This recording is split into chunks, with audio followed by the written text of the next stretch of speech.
आज हम आपके सामने देगी आलू गोश्त की रेसिपी लेकर आए हैं। इसके लिए जो मुझे चीज़ें चाहिए, हम बिस्मिल्लाह करके शुरू करते हैं। बिस्मिल्लाहिर्रहमानिर्रहीम। इसके लिए मैंने आधा किलो मटन लिया है।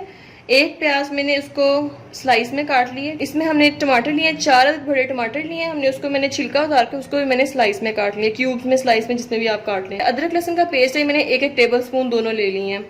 1 टीस्पून हरी मिर्चें हैं। नमक टू टेस्ट है। भुना हुआ कुटा हुआ जीरा है, जीरा पाउडर है। भुना हुआ कटा हुआ धनिया पाउडर है। 1 टीस्पून हल्दी है। आधी टीस्पून लाल मिर्चें हैं। गरम मसाला 1 टेबल स्पून है। दही हमने इसको अच्छी तरह फेंट कर 1 पाव ले लिया है। ये मेरे पास गरम मसाला है। इसमें मैंने 3 से 4 छोटी इलायची ले ली है। 6 से 7 काली मिर्चें ले ली हैं। दालचीनी के 2 टुकड़े ले लिए हैं। बड़ी इलायची 2 ले लें आप। आलू मैंने 3 से 4 बड़े ले लिए थे, 3 लिए थे बड़े मैंने, उसको इस फॉर्म में काट लें, उसके छिलके उतार कर, ठीक है। आधी प्याली हम देसी घी यूज करेंगे।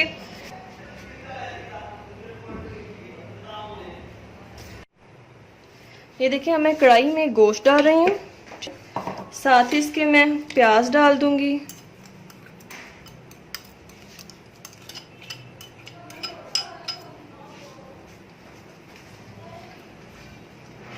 अदरक लहसुन का पेस्ट, यहाँ हमने 1 टेबलस्पून अदरक लहसुन का पेस्ट डालना है। सारे टमाटर डाल दें आप। टमाटरों के बाद इसमें आप हरी मिर्चें डाल दें। साबुत गरम मसाला डाल दें सारा।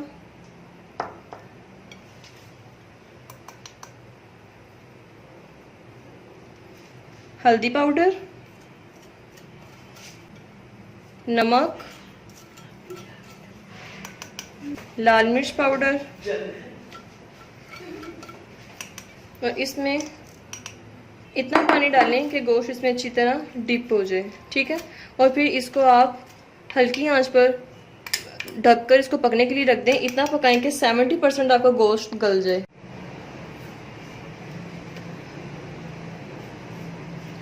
जी व्यूअर्स, अब मैंने 4 चम्मच देसी घी ले लिया है और इसमें 2 टेबलस्पून मक्खन डाल दिए।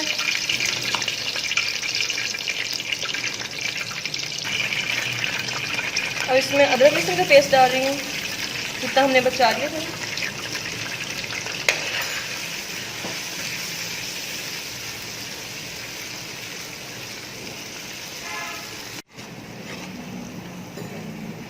इसको इतना हम पकाएं कि ये लाइट ब्राउन हो जाए।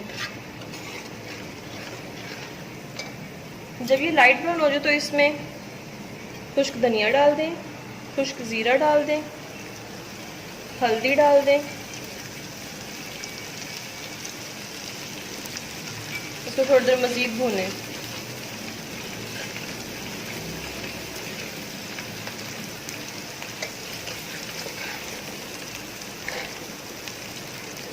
अब इसमें हरी मिर्चें डाल दें थोड़ी सी।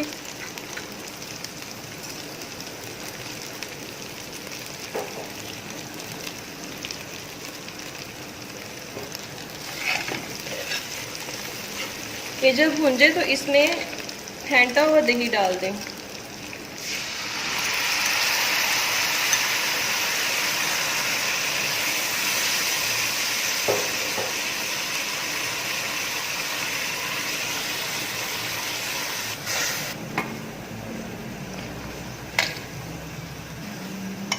अब इसमें आप गोश्त डाल दें। हल्की आंच पर हमने पहले 70% पका लिया था ना, मैंने इसकी यखनी अलग कर ली, फिर इसको गोश्त अलग कर लिया था। अब इस गोश्त को आपने इसमें अच्छी तरह भूनना है।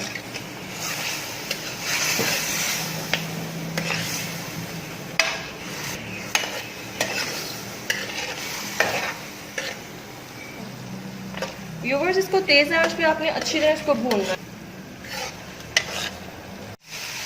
आपने इसको तब तक भूनना है अच्छी तरह जब तक इसका घी ना निकल आए। इसको अच्छी तरह भूनें।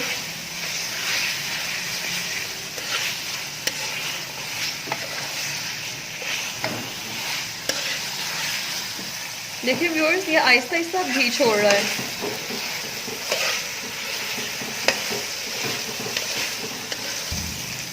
अब देखिए ये अच्छी तरह भून चुका, घी भी बाहर निकलना शुरू हो गया, तकरीबन हो गया। अब हम इसमें आलू डाल देंगे।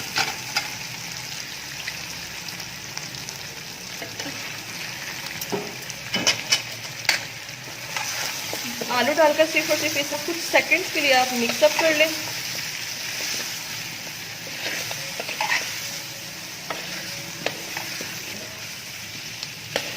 अब जो मैंने इसमें से यखनी निकाली थी, मैं वो यखनी ऐड कर दूंगी।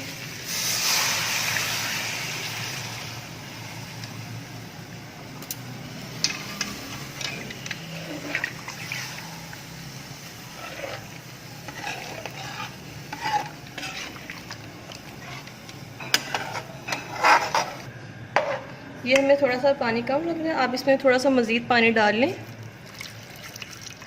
और फिर हम इसको हल्की आंच पर, जब तक गोश्त 100% गल नहीं जाता तब तक आप इसे धीमी आंच पे कुक करें।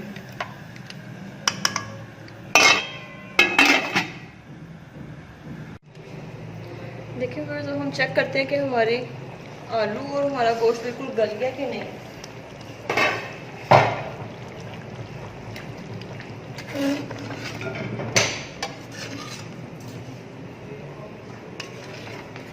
हमारा गोश्त बिल्कुल गल गया और आलू भी गल गए हैं, ठीक है। अब एंड पे आप इसमें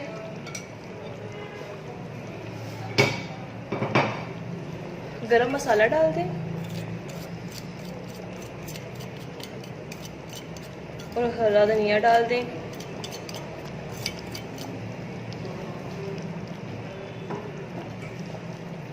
हल्का से इसे मिक्स करके ये देखिए आपका आलू गोश्त किस कदर डिलीशियस बना है।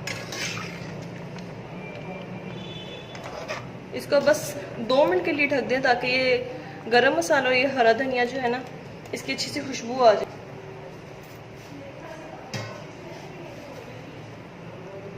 इसको बस अब ढक दें सिर्फ 2 मिनट के लिए। आपको गोश्त और आलू गल चुके, सिर्फ आपने इसको खुशबू के लिए इसको ढकना है।